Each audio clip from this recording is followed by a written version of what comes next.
On this 250th 4th of July, we declare, just as they did 2.5 centuries ago, that for our country and for our children and for the cause of liberty, we are going to take our country to new levels, to levels not reached.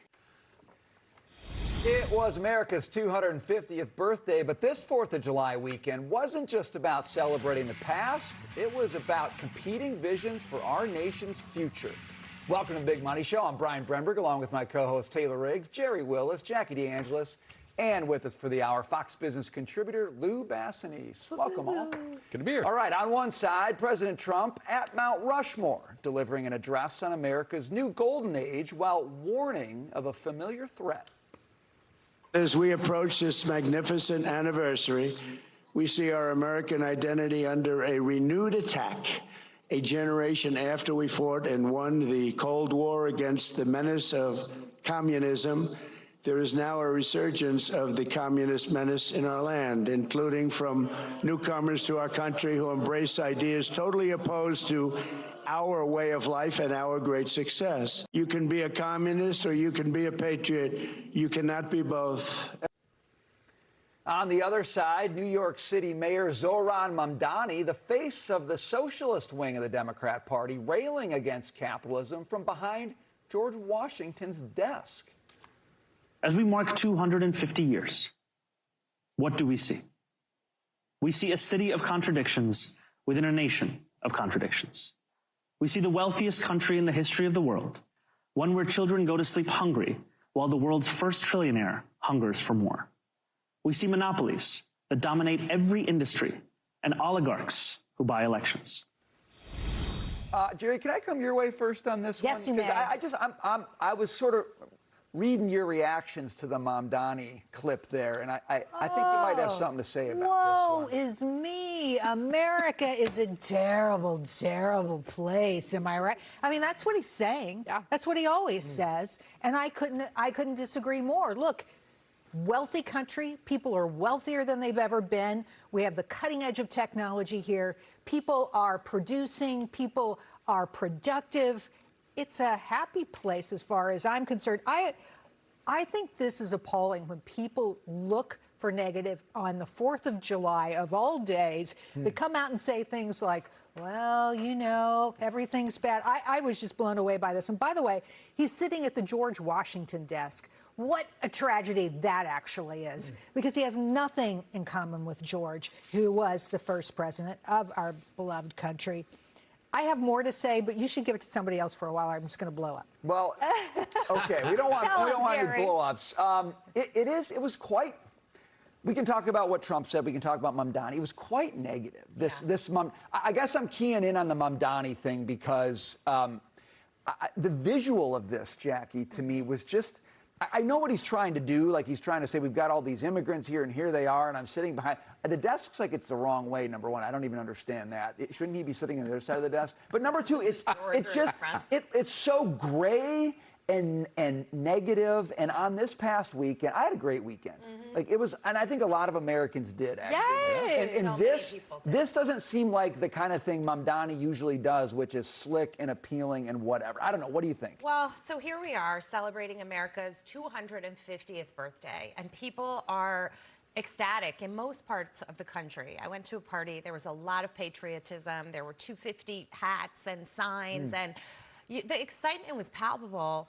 And we're sitting here talking about socialism and communism at the next level, which part of that was very sad for me, but I didn't allow it to rain on my parade. I know the president was addressing that in his remarks, but when I look at what's happening here, the problem is the narrative for Mamdani has been set up perfectly. There was always a wealth gap, but this wealth gap has gotten so large now that they are seizing on Elon Musk becoming a trillionaire and the difference between the haves and the have-nots. But let's think about how we got here for a moment, because over the course of the last, I would say, 5-6 years, you had an open border. You had people flooding this country, taking from the system without giving back to the system, which is what legal immigration is supposed to be all about. Coming here, having skin in the game, having a stake in it, wanting to be a part of it and contributing to it, not just take, take, take. So that was huge. And it was funny because President Trump today in the Oval Office, after he rang the bell, he wanted to talk about the border. And he was like, they told me I can't talk about the border because that problem is solved. And so that was very funny. And the problem is solved, at least temporarily, that no more people are coming in. But the damage has been done from the overflow of people who came in under Joe Biden.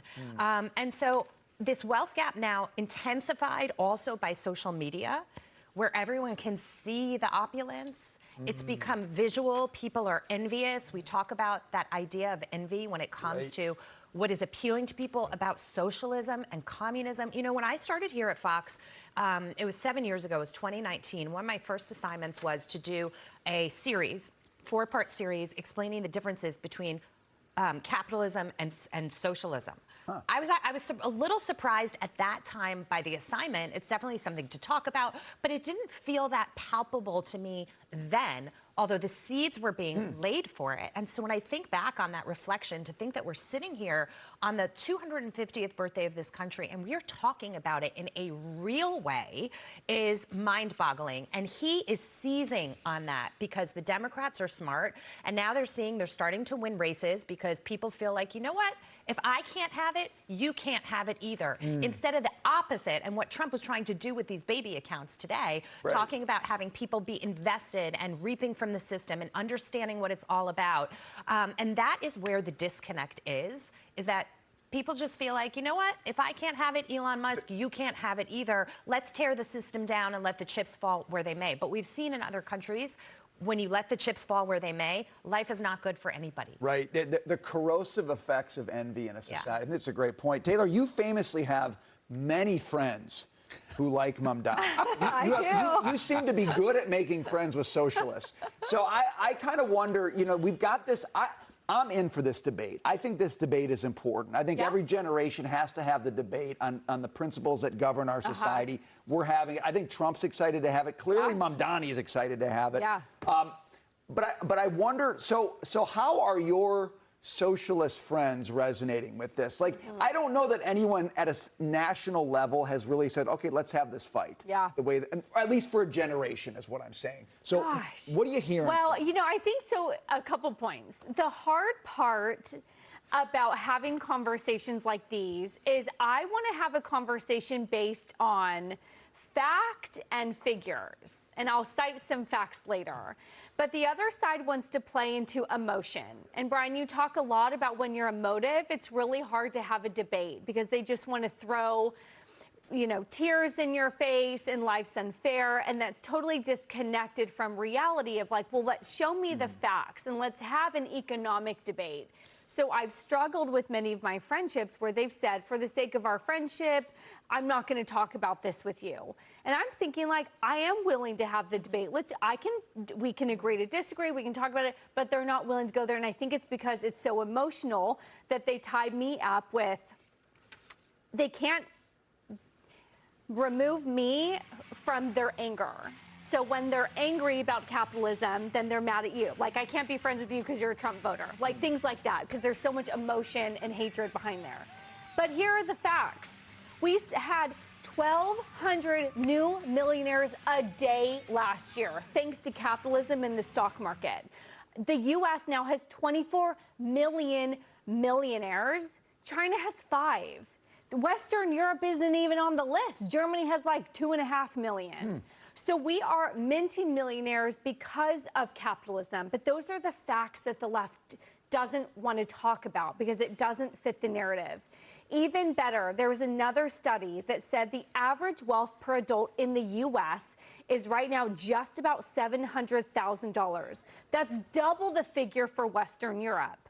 Why? Because they believe in socialism. They don't believe in capitalism. I'll end on a fun note. I was having a play date with my 3-year-old and a 1-year-old. And my 3-year-old pulled the toy from the 1-year-old and said, mine, private property. mine. Said private property? She said private property? She said mine. Mine, okay, that's her shorthand. So there is no better, to me, it's so instinctual, this like individualism, the like not ceding private property to the greater good. Not to say that we don't share and give back in charity, but we are born understanding what is mine, what I have worked for, and what is yours. And there is a difference. A 3-year-old gets it. And yet we have socialists and communists who don't understand the concept. Private property is so ingrained in our blood. Yeah, well, you can say mine when it is yours, and you can say mine when it's somebody else's. I was thinking that too. And Mamdani's that kind of guy. But you talk about the debate. So you've got communism versus socialism versus capitalism. But even within the Democratic Party, you've got a big debate about the values. I want you to watch Pennsylvania Governor Josh Shapiro. He weighs in on this. I think what our party has to go through that will be very healthy and something we've not really done since the 1992 election cycle is to have a battle over what we believe in, to have a battle over the ideas that we are going to hold on to and campaign on. That's interesting, Lou. I mean, I would say the energy in the party is so on the side of the socialists right now. I don't know who's going to be on the other side of that debate for Democrats. But I do think, I mean, for the sake of their own party, they better the heck have that. Have the battle, but are you going to use facts as for your arguments or just feelings? I mean, I just keep having resonate after you kept saying seize. Remember Robin Williams in Dead Poets Society? Seize the day, carpe diem. Mamdani is seizing socialism because affordability is the mantle, and he knows that the climate is so ripe for people to believe. He's giving it a positive connotation, and I think he's running with it. I mean, you look at the data here, it's the disparity between people, average Americans, 39% think socialism is positive. You get to the younger demographic, it's almost half. They don't know any better, and he's making it sound good. I'd argue with you, like, I hate that. That was an offensive press conference that he had there on Washington's desk, but he was eloquent. I mean, he's honey-tongued. We used to talk about Clinton being a smooth talker and Obama being smooth-esque, but I've not seen anyone better than Mamdani. He makes it appealing, and you're selling the same bill of goods. And I just don't know where it ends. I don't know that the Democrats debating what they believe has it. I think it's more, the mantle is really on the Republicans to come out and say, this isn't socialism, call it what it is. It's communism. Right? It's outright communism because that has a negative connotation. Everyone gets it. And oh, if socialism's so great, why aren't all these democratic socialists moving to the 12 countries that are still considered socialist? Why aren't you all going to Cuba and Nicaragua and Bolivia and Venezuela? Because it doesn't work, right? So we've got to deal and go on the offensive. And I don't know if we have a smooth talker that can match Mamdani. I think it's got to be, you know, all I always think of Trump as go. the great communicator, for sure. I mean, I think he's clear as a bell about what he thinks and what he wants. But I wanted to get to this immigration part of this story, right? Because that's what Mamdani was playing off of, this idea of bringing in these new immigrants.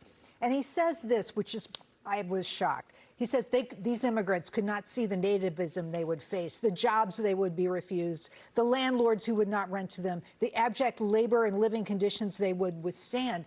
Except, hello, Mamdani, you're an immigrant and you're mayor of New York City. So the barriers, I don't know how important they are at this point. And to be able to obfuscate like that, I think is horrible. What I would like to see is the number of immigrants to this country over the last 10, 20, 50 years, you name it, who came here to get away from socialism, to get away from communism and the horrible conditions they were living in. Yeah, Jackie touched on social media, too. I think the implication of that can't be understated because very few people trust and verify, right? They hear it, it sounds good, that's believable, let's run with it. And then they repeat it, and they don't actually go back and say, none of these policies work. Yep. Well, sometimes you find out the hard way if you try it the hard way. We shall see, but I love that there's a debate happening in America right now.